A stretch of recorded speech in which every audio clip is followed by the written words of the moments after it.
N'essaie pas de parler comme un natif parce que tu n'es pas américain, tu es ivoirien, tu es francophone, ça n'a aucun sens. Surtout qu'en plus, les accents, il faut savoir que ça demeure des référentiels. Hein. Totalement. Oui. Corriger en privé, féliciter en public. L'un des principes fondamentaux de la pédagogie. Are we going to... J'ai même pas dit going, j'ai dit going, right? Donc la prononciation, elle est bien. To the restaurant today. C'est bon. Cependant, si je dis, are we going to the restaurant today? C'est là que se trouve la différence entre la prononciation et l'accent. Hey Rock, what's good? I'm doing great. What about you? Oh, doing wonderful. Well, here we are again. Welcome back to Abidjan. Thanks. Let's make the most of it. Enjoy your sip. Thank you. Tell me, Mike. Yeah. What do you think about those who want to sound like native speakers, but they're not there yet? Oh, that's a good question. Alors, qu'est-ce que je pense de ceux qui veulent essayer de parler l'anglais comme des natifs, avec un accent natif, mais qui n'y sont pas encore? Oui. Au fait, malheureusement, ce sont des personnes incomprises. Ce sont des personnes qui souffrent souvent même entre griffes de jalousie. Jusqu'à ce point? Ouais, c'est vrai.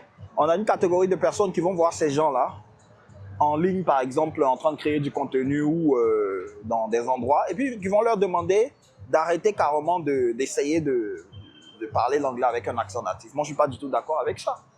Moi, je pense qu'entre plusieurs raisons, l'une des raisons pour ça, c'est d'abord le fait de ne pas comprendre les étapes d'apprentissage de la langue et surtout d'acquisition d'un accent natif. Quand on comprend ça, on sait exactement que la personne est en train d'y... Enfin, la personne est sur le bon chemin généralement. Le fait d'essayer déjà et qu'on remarque qu'une personne fait des efforts pour s'exprimer comme un natif, la personne est sur la bonne voie.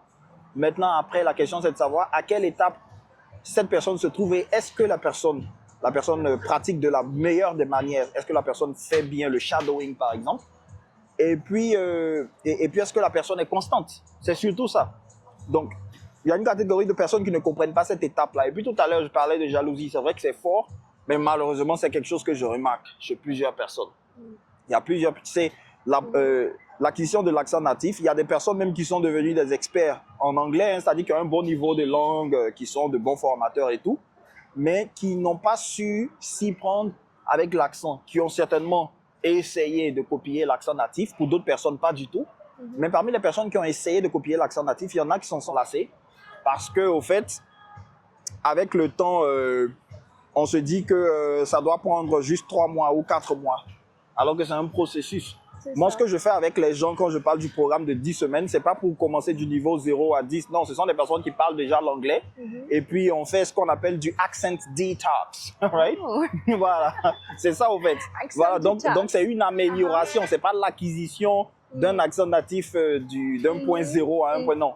Voilà. Donc, ce sont des étapes. Il faut comprendre ces personnes-là. Moi, à la place de ces personnes-là, ce que je ferais, c'est d'abord les encourager. Just motivate them to keep pushing. C'est ça l'idée, au fait. Oui. Il faut corriger en privé, féliciter en public. Je pense que c'est même un adage, hein, c'est une pratique, on va dire. C'est une très bonne pratique. Hein? Corriger en privé, féliciter en public. C'est ça l'un des principes fondamentaux de la pédagogie. C'est ça. Donc, il ne faut pas prendre cette habitude-là d'essayer de descendre des gens.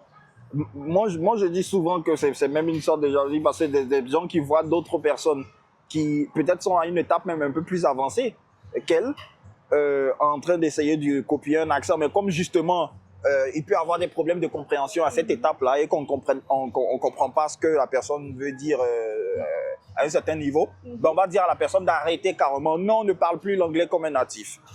Non, n'essaie pas de parler comme un natif parce que tu n'es pas américain, tu es ivoirien, tu es francophone. Ça n'a aucun sens. Surtout qu'en plus, les accents, faut savoir que ça demeure des référentiels. Hein. Totalement. Donc, c'est juste parce que ces personnes-là, pour ajouter ce que tu dis, ont des références que selon elles, c'est le fait d'avoir un accent américain ou britannique même, je dirais, qui serait le fait de bien parler l'anglais. Mais c'est pas parce qu'elles n'y arrivent pas qu'elles sont pas... Tu pars dans un autre pays, c'est pas que l'accent américain qui est partout. Donc, c'est une question de référentiel. Totalement. Donc, pour... Effectivement. Hein. Completely nonsensical. Yeah, definitely. C'est ça, en fait. Donc, il faut laisser les gens passer par les différentes étapes. Là où ça devient problématique, c'est quand certains apprenants atteignent un niveau de plateau. Ce qu'on appelle le plateau, c'est-à-dire, on a fait des progrès, on arrive à un certain niveau où on n'avance plus. On a l'impression de ne plus avancer.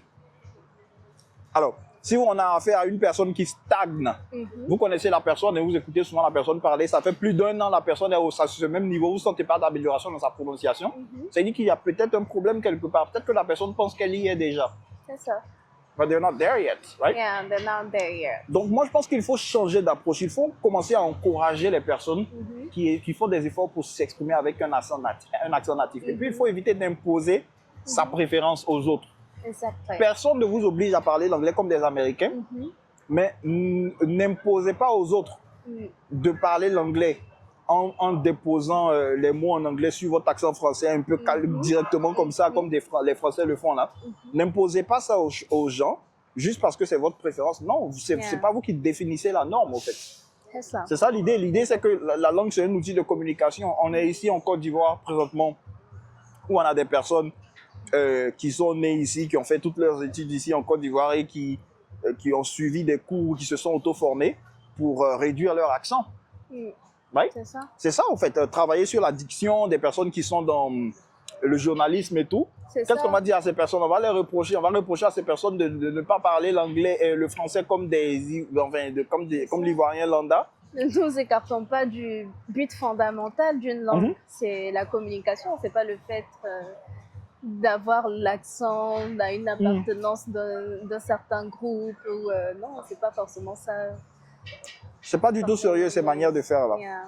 Alors toi par exemple, qui as pu travailler sur l'anglais et développer ton accent, est-ce que ça se fait du jour au lendemain? Est-ce que, je sais pas, il y a des personnes qui ont ce qu'on appelle a phonetic aptitude, right? Yeah. Généralement, ce sont des personnes qui chantent bien. Toi, tu chantes bien aussi, donc tu as la voix et tout. mais, je ne sais pas, tu me diras, hein, je ne pense pas que ton accent américain soit venu du jour au lendemain. No. Right? Quand tu veux dire, par exemple, profiter du moment, comment tu dis profiter du moment en anglais? Sir, are you telling me that I sound like American? Definitely. Look I'm at you. I'm just asking because I Look at don't know you. my accent. I know that I have the Rockies accent. J'ai l'accent Rocky. No. Mais I mean, je sais pas si the Rocky accent is certainly American. You've got it. Yeah. Okay. Généralement, en fait, ce qui est drôle, c'est que les personnes qui parlent avec un accent américain, presque parfait, non natif, hein, francophone, et qui se mettent par exemple sur les réseaux sociaux, tu vas voir que ce sont des personnes qui, ça m'arrive, hein, depuis longtemps. Quand je parle avec les natifs, on m'apprécie, on dit mais tu viens vraiment de Côte d'Ivoire, mais tu parles exactement comme moi. Really? Et puis les quelques rares personnes qui vont te dire que tu n'as pas vraiment un accent natif, ce sont des Africains francophones perchés quelque part qui n'ont pas forcément grande notion même de l'anglais, parce que tout le monde est libre tout le monde commente tout le monde est expert. Hein. C'est-à-dire que tu peux avoir une personne lambda dans la rue en train de discuter avec un expert en chirurgie plastique sur un sujet technique. C'est ça. Bon, voilà. C'est ça. Donc Mais ça pour peut arriver, il revenir ne faut à jamais se laisser distraire par ces personnes qui diraient du n'importe quoi. Parce que les gens, Bien ils peuvent sûr. écrire, mais est-ce qu'ils peuvent parler comme ils le disent? Vraiment. Mais pour revenir à ta question, mais non, ça s'est pas fait du jour au lendemain. Ça s'est pas fait du jour au lendemain et It's been a long journey. voilà, yeah. Parce que tout s'apprend, hein. Ça a été des moments d'apprentissage, des moments de chute, des moments d'apprendre comment se relever. Comme toute forme d'apprentissage, hein. Ça a été le chemin classique de l'apprentissage. Ça s'est pas fait du jour au lendemain. Mais parlons de... Laisse l'audience apprécier ton accent en 2 secondes. Je t'avais demandé comment tu dis par exemple profite du moment. Profitez du moment. All right, I'm gonna blush. Thank Oh. you. You deserve it. I could say spending great time, Definitely. We are. enjoy the moment, Yeah. and yeah, Exactly. Vous voyez? Ça là, c'est un processus. come on. Quand C'est vous pas voyez l'espère. quelqu'un parler comme ça, et puis ça sort naturellement, elle est francophone, hein? Quand vous entendez quelqu'un parler comme ça et puis ça sort naturellement, souvent il y a certaines personnes qui pensent que c'est pas... Est-ce que tu as déjà fait les États-Unis? Non. Ah, tu vois? Donc, c'est parce que vous ne l'avez pas écouté à ses débuts, quand elle commençait à pratiquer l'anglais pour prononcer les mots de cette manière-là. Beaucoup de personnes n'étaient pas là, au fait. Généralement, c'est quand on y est déjà, we step into the spotlight, people will see us, et puis ils vont nous comparer à d'autres personnes qui sont à leur début. Non, pour dire, il y a certaines personnes qui vont dire, hein, toi, tu as un accent et tu essaies de parler l'anglais comme un Américain, mais c'est pas naturel. Regarde les gens, et puis peut-être qu'ils vont les comparer avec un coach Mike. Regarde, par exemple, quand tu prends un coach Mike, lui, quand il parle, là, il articule. C'est parce que vous ne m'avez pas écouté dans les débuts. Vous ne m'avez pas écouté dans les débuts. Je pense que je peux dénicher certaines vieilles vidéos, là. Si vous m'écoutez dans les débuts, vous allez savoir que c'est un processus, au fait. C'est un processus. It's not overnight. It doesn't happen overnight. Yeah. It's a process. Yeah. Donc, il faut être patient, en fait. Donc, comment je regarde d'autres personnes qui font l'effort, c'est l'élément le plus important pour moi. Moi, je vois l'effort que certaines personnes font. J'essaie de voir, OK, à quelle étape cette personne est. Est-ce que la personne est constante? Est-ce que la personne pratique bien? C'est le plus important. Le reste, là, time will tell. Yeah. Yeah. C'est ça l'idée, en fait. Je ne sais pas si tu es d'accord avec moi. Bien sûr. Tu parlais de tes débuts. Dans les débuts, c'était pas facile, hein, écoute. Hein. Parce que tu es habitué à un certain accent. Yeah. Avec parce que I've been cutting you on so far. Sorry for that. Guys, comment est-ce que vous dites découper la pizza? To slice the pizza. Mais honnêtement, j'ai pas besoin de le faire. J'ai mangé directement. c'est ça. C'est comme si on se permettrait de... On est en Côte d'Ivoire, on mange la tchéké avec la cuillère. Ça fait bon, ça, je m'ai dit, ils ont dit que c'est de l'abomination. Bah, comment? Yeah. Et ils nous traduisent même la tchéké. Ils disent steamed cassava. C'est quoi ça? En traduction, à ce qu'on appelle foreignization. Yeah. La tchéké, il faut traduire comme ça. Il faut dire la tchéké à tchéké. C'est bien. Ça conserve son sens culturel, sa notion d'ivoirité. Bon, après, le concept d'ivoirité, là, il a été tellement politisé. Bon, voilà.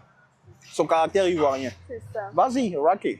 Ah, mais écoute, depuis que je suis née, j'étais habituée au R de la langue française. J'arrive dans un nouvel univers où il faut faire le R.